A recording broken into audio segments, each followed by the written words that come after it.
Hey, yeah, oh, oh, oh, yeah.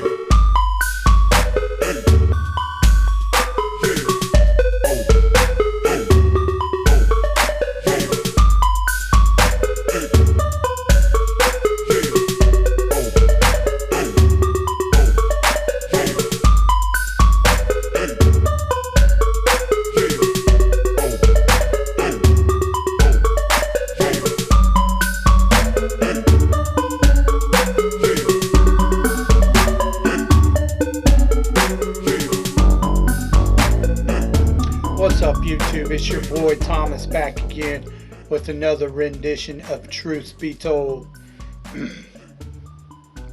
Now, this past week,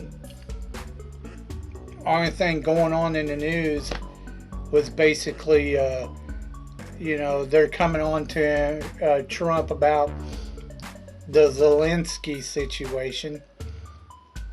But he deserved it. American people don't want to be giving them money anymore for a war we have no involvement in.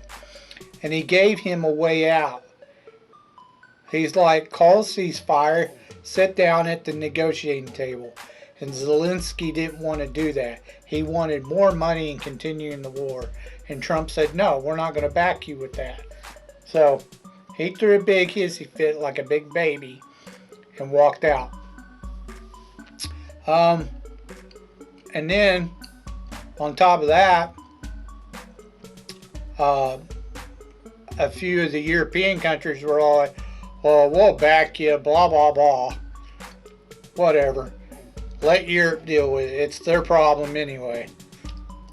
However, I do think he's right that we need to pull out of NATO, because they'll get involved and they're going to start World War III, and they're going to try to get us involved in that shit. And American people don't want to be involved in that crap. So we'll see how it goes. One mention, I did briefly see something.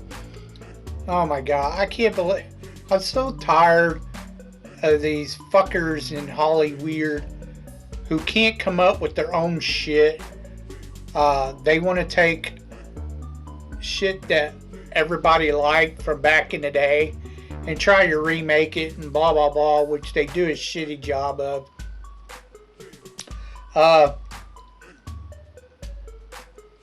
It really irritates me. I can't stand it. It's like they have no imagination, these writers in Hollywood. They just want to slap an old title on there because they know everybody's going to recognize the title of that particular film, and they're going to see how badly they fuck it up so they can do a cash grab. Anyways, I saw that they were going to redo Starship Troopers. Like, really? Come on. Fuck off. Anyways, I just figured you guys might want to know about that. Yeah, Starship Troopers. Give me a break. As I've said before, please subscribe to the channel. It just helps my channel grow. Even if you do not watch the channel, it's not going to hurt you. It only takes 2 seconds to subscribe. And it doesn't harm your channel or you in any way. It just, like I said, it helps my channel grow. Like I say, even if you've only seen a couple of videos, you don't watch the channel all the time, please subscribe. I greatly appreciate it. Thank you. Also, I do have a second channel. It's called Easy Does It, and I usually, review and react to other YouTube channels. And sometimes I do vlogs. Right now I'm doing a gaming vlog. I usually play like retro games and shit like that. I'm not a big fan of FPSs, but anyways, I'm doing a gaming vlog right now. You can check it out. the link to the other channel is in the About section. Go to the About section. You'll find the link to my other channel. Check it out if you want. Anyways, again, I greatly appreciate it if you subscribe. Don't have to, but it just helps me grow. I don't use bots like a bunch of these other channels do to make their numbers inflated. I like to grow my channel organically. But even if you don't watch the channel again, I appreciate a subscribe. Thank you. Let's move on to what I really want to talk to you about this week. I just watched a new show that just came out this past year. And the only reason I watched it is because I really, really want a new mystery type show to watch. Like, I loved Monk. I loved The Mentalist. I liked Lie to Me, Perception. Shows like that where you have a male antagonist who solves crimes. But they're not generally a cop. I mean, they may be, but I like the ones where they're not really a cop. Like Monk was a former cop, but he was no longer a cop. He was like a private investigator. But I like shows like that, where you have this guy he's kind of a smart ass, sometimes, where it's funny. It's got comedy in it too. But unfortunately, you don't get those kind of shows anymore. I haven't seen they've got this show called Will Trent, and I watched about 2 or 3 episodes of it, and the guy's a pussy. He's literally one of the worst. It was almost like he was a gay dude. It was really fucking retarded. And he had this female cop telling him everything to do, like he's a little boy or kid or something. It was just, yeah, I'm not watching that shit. But almost all the other type of cop shows, detective shows, it's crime drama, there's no comedy in them. And most of them are led by a female. It has a female lead. And it's just boring to me. I'm not into that feminist cop show crap. So I saw this show and I was all like, yeah, I'll give it a shot. But I already knew. Because you can't escape it. I already knew it wasn't going to be a great show. The show is called High Potential. Now, you have a woman in it who literally face paints her face. I mean, she cakes it on because she's not really good looking. She's okay, but she's not that attractive. But she cakes the face paint on. And then on top of that, she dresses like she's a 304. Like she's going to the club all the time. Every episode, she's dressing in this, these really risque outfits. Anyways, on top of that, she's a mother of 3.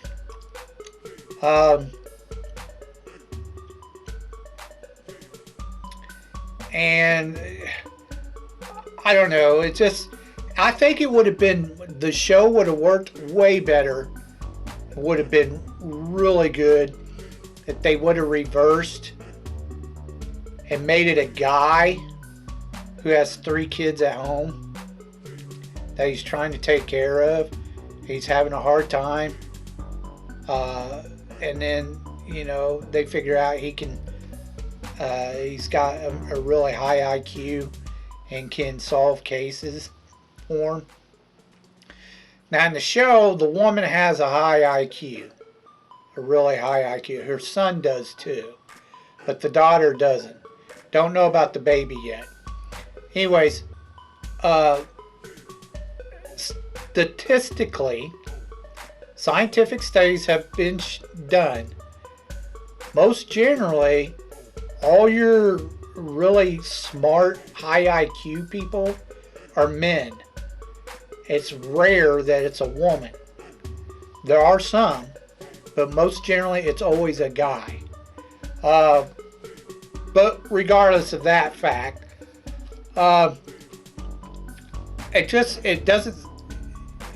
it's off. The show's off with that part of the show. Now the cases, it's just ridiculous. Like every episode practically has to have some like gay person in there. Number 2, she's all, I ain't got time to date people, blah blah blah blah blah, all this feminist crap.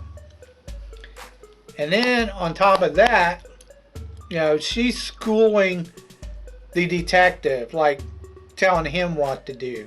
And he's all like, well, you talk, I'm the detective. You don't tell me what to do, you know, blah, blah, blah. But she still does it anyway. It's like, whatever. Anyways, the cases are really simple. Like, I thought they were going to make it where it's hard to figure out. I could literally figure out all the cases right off the bat. Who done it, blah, all that. It's just real easy. And they do it, the way they do it, they make it look like it's just simple to find the clues. Like she's easily picking up on these clues. I mean, it's super easy. Like a 4th grader could figure it out. But yet, she's the one with the high IQ. It's too hard for everybody else. She has to do it for him.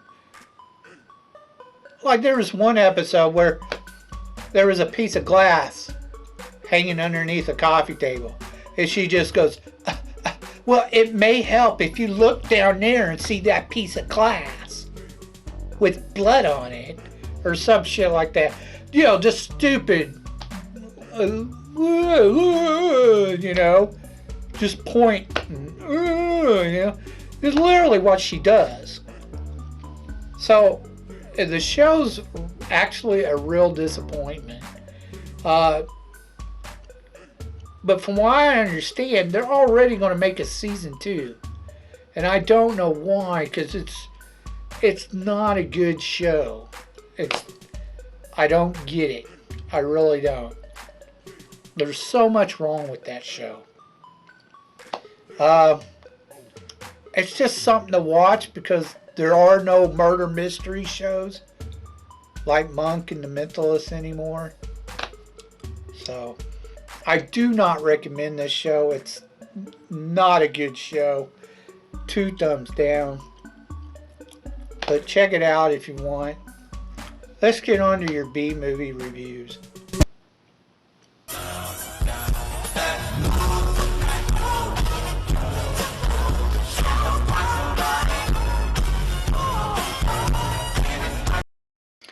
Okay, movie holics, moving on to your B-movie reviews. This week is Fantasy Week.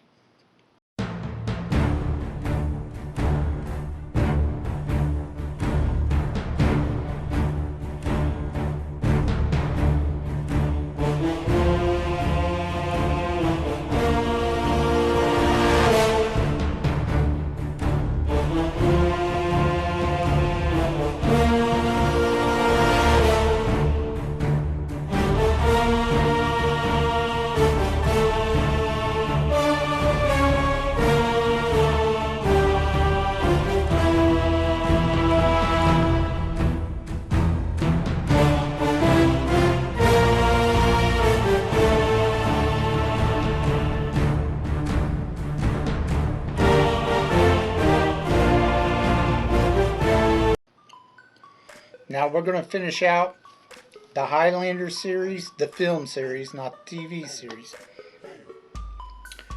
The third one was called The Final Dimension. It was called The Sorcerer in Canada, but here it was called The Final Dimension. It was done in 1994 and made about 36 million worldwide. Of course, it stars Christopher Lambert, and Deborah Unger is the female lead.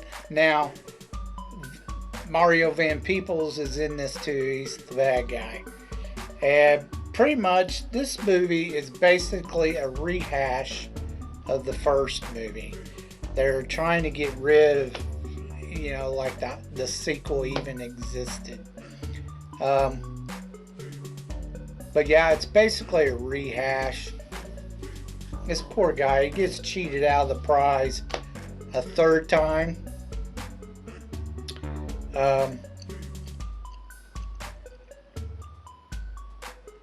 This one has to deal with Japan. Don't ask, I don't get it either, how Mario and his two side goons show up in Japan. They're going after a so-called wizard or whatever, Japanese wizard, whatever you want to call him, who makes like them practically unbreakable swords. They show up and they kill him, or Mario kills him, and he takes his power. Now you can take a skill or something like that, or a power, or whatever, from another immortal if you kill them and chop off their head. Mario does this. Now, the Japanese dude, he had the power of illusion or some shit like that. So, and for whatever reason, somehow Connor McLeod, which is Christopher Lambert's character, he's from Scotland, but somehow he ends up in Japan in this wizard dude's cave, and then he teaches him how to make swords and the power of illusion, and okay, whatever. Anyways, didn't make sense. It doesn't explain how he got there.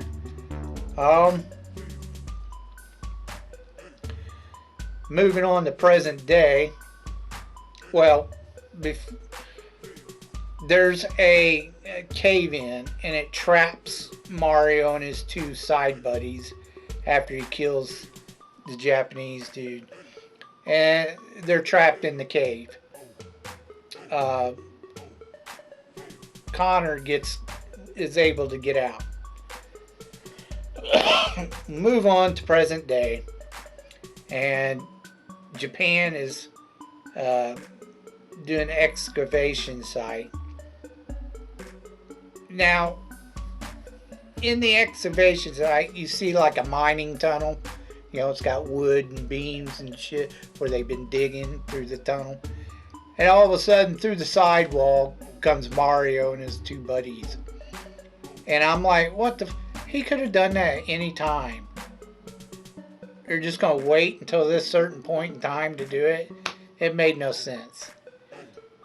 So, Mario tells one of them to go hunt the Highlander. They always call Connor McLeod the Highlander. Everybody does. That's why the name of the movie's Highlander. Now, how they know he's a Highlander, don't know. But for whatever reason, they're always after the Highlander. Go figure. I get why he's called a Highlander, but it just, that didn't make any sense to me. But anyways, he sends one of them to go hunt him down.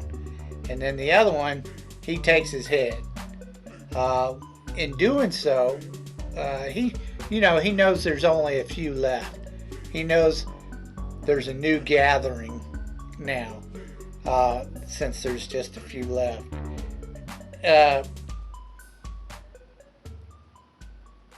When he does, the quickening, that lightning deal or whatever, it goes throughout the world, and of course, Connor feels it and notices it and knows that there's somebody else out there now, and that the prize has been taken from him. Now, Connor, the Immortals cannot have children, but he does have an adopted son in this movie. It doesn't explain what happened to his previous wife from the sequel, but in the first movie, it's like she never existed. They just totally wrote his wife out. Now,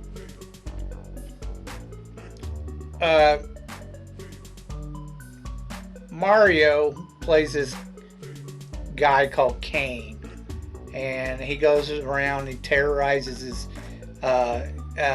his son later on towards the end of the movie. Uses him as a hostage to draw out the Highlander. You know, pretty much the same thing that Kurgan did in the first one.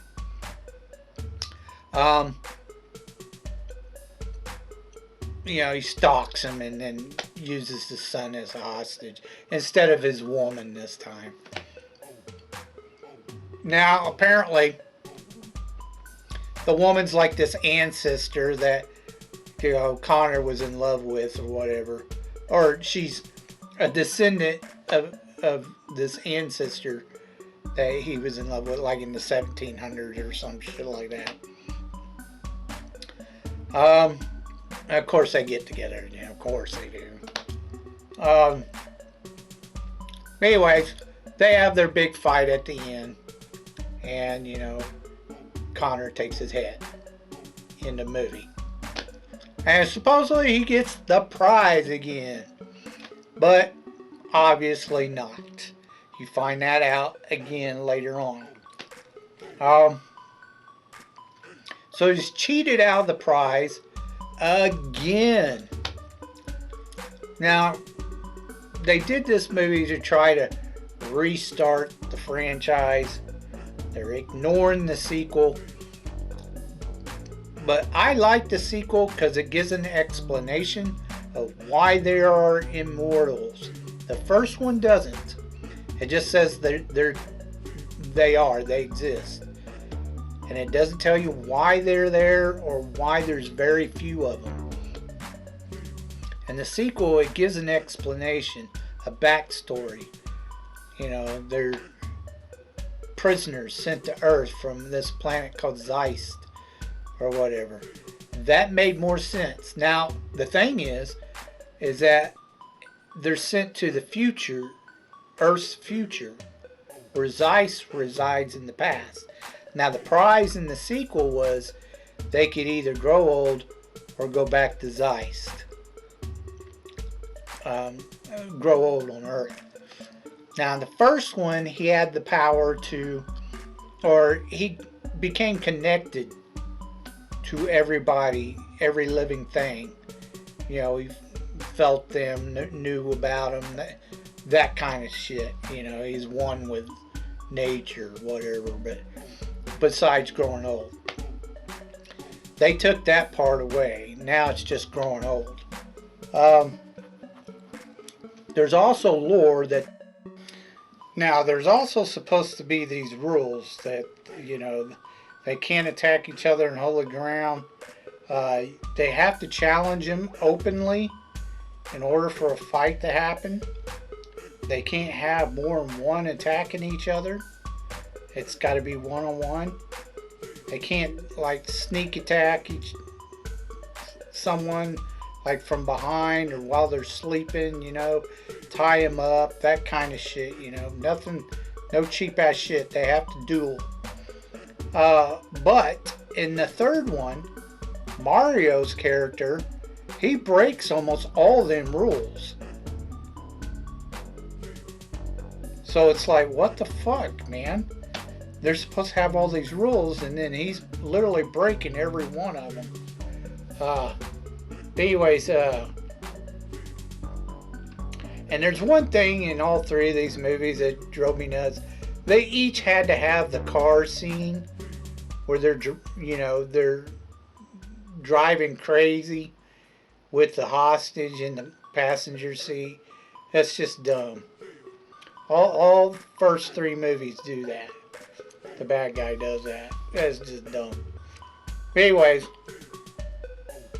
I did like the fact that the sequel explains the background of where the immortals come. In this one, they're just there again. There's no reason for it. Now they try to explain it in the fourth one, but like I said, they don't explain it in this one either. Not really. This one, it wasn't horrible. It wasn't bad.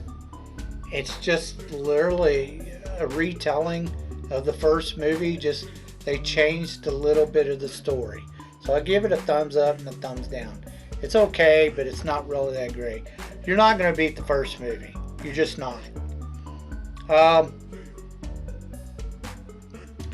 Now we move on to the fourth one, which is called Endgame. And this was basically just to tie in the TV series they was having with the film franchise, which was dumb. Adrian Paul his character had no reason to be in this other than that. But they bring Connor back because apparently he's Duncan MacLeod, which is Adrian Paul's character in the TV series. Connor is his teacher. He's the one who teaches him about, the immortals. And they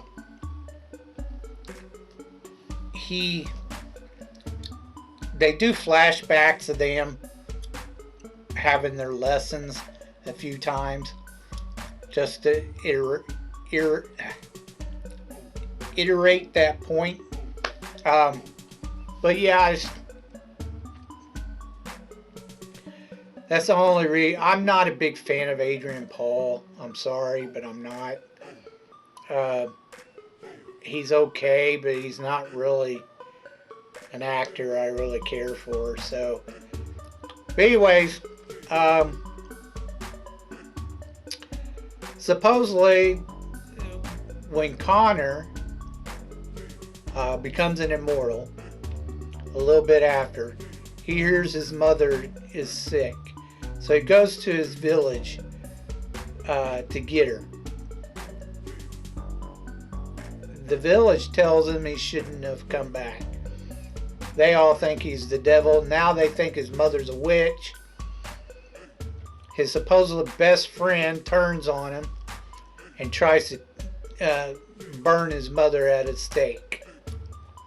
Well, Connor ends up killing the priest and his best friend, which was trying to be a holy man. He was being taught by the local priest, which pisses him off. It doesn't matter the fact he betrayed Connor and tries to kill his mother, but because Connor ends up killing the priest, he wants revenge. And that's what the whole movie's about. Because he becomes an immortal. And he becomes one of the worst of the immortals. Like supposedly he's killed 600 and some odd immortals. The Watchers keep track of them. Now the Watchers is a human organization that keeps track of the immortals and watches them, but they're not supposed to interfere. Yet supposedly there are those who do interfere. So whatever. Anyways, the whole movie's a revenge story. This guy wants to kill Connor. He wants him to suffer. Even though he's the one who should be dying, not Connor. Because he tried to kill his mother first. But anyways, it doesn't matter. Throughout the whole movie, he's trying to kill him. He's got like a group of immortals that follows him around, which he ends up killing anyway. Except for, I don't know why they did this, but Adrian Paul, like in 1700s, Duncan MacLeod, he marries a woman and then he turns her into an immortal. Because apparently now, in this one, you can sense when someone could be an immortal or not. But in order, now they're explaining that immortals are created by other immortals. They have to die a violent death in order to become an immortal. Well, I guess they don't got to be killed by immortal, but a violent death to a pre-immortal who can grow old, but if they die a violent death, they become an immortal. That's how this movie explains it. But Adrian Paul does this to his wife, which he married in the 1700s, but when she becomes an immortal, she tells him she didn't want to be immortal and then runs off and leaves him. And then at the end of the movie, they get back together, happy ever after. He kills Connor. Connor kind of sacrifices himself. I mean, I don't blame Christopher Lambert. He's getting old, so I get why he got rid of the character. But anyways, Duncan goes and faces the bad guy and ends up... The bad guy makes a mistake, and Duncan, by luck, ends up chopping off his head and winning. And he's supposed to become the one. But, no. There can only be one. No. Apparently there's still more of them, so he don't get the prize either. That's why I didn't like the TV series. It was BS. Well, I'd seen a couple episodes, but the premises of the show was there's still a ton of immortals, and I just, whatever, I'll probably never watch the TV series. Like I said, I'm not a big fan of Adrian Paul. There is an animated series, and there is another movie. It's almost fan film. It's called The Source, and nobody really liked it apparently. I'm not going to watch it either. But yeah, it's a TV made movie, but I really didn't care for this one. It wasn't really that good. It's okay for a one-time watch to finish out the series, but the concept's cool, but they should have just left it alone after the first film. They just keep screwing it up. So, thumbs up, thumbs down. If you want to watch it, go ahead. It's a decent watch, but it's not spectacular or anything like that. Oh.